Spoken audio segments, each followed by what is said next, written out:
GB News commentator Charlie Rowley slammed the legal loopholes blocking the deportation of illegal migrants and foreign criminals. Discussing the issue with GB News breakfast hosts Stephen Dixon and Ellie Costello, he was asked why the country can't simply deport illegal immigrants as they had done in the past during Tony Blair's tenure as Prime Minister. Citing the further integration with EU law, and the European Convention of Human Rights, Charlie claimed many people use an interpretation of this in their claims and also slammed some of the reasons being used by certain people to remain in the UK. "We're certainly seeing that with deportation. You can't deport people because of a fear of chicken nuggets back home and things like that. People that are criminals, coming to the country illegally, that are having a claim process to go on to commit serious offences cannot be deported because in the eyes of the law to a family life in the UK.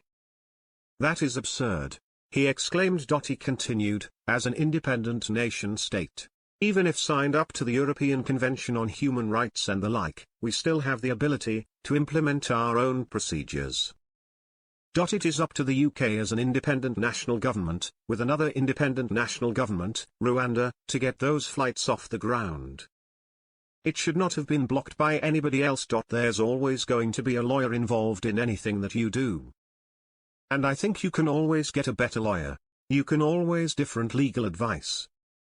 But the idea that there is this fear about being caught out by law because of the interpretations that many different people have, that stops these deportations taking place, that stops governments getting to grips with this," he said.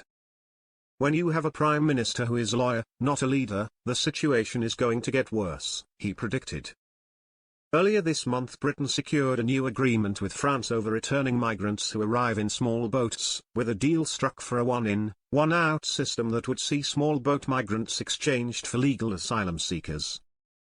It came after around 22,492 people arrived in the UK after crossing the English Channel this year, up 57% on the same time in 2024 and 71% higher than the year before that. The situation is leading to public unrest.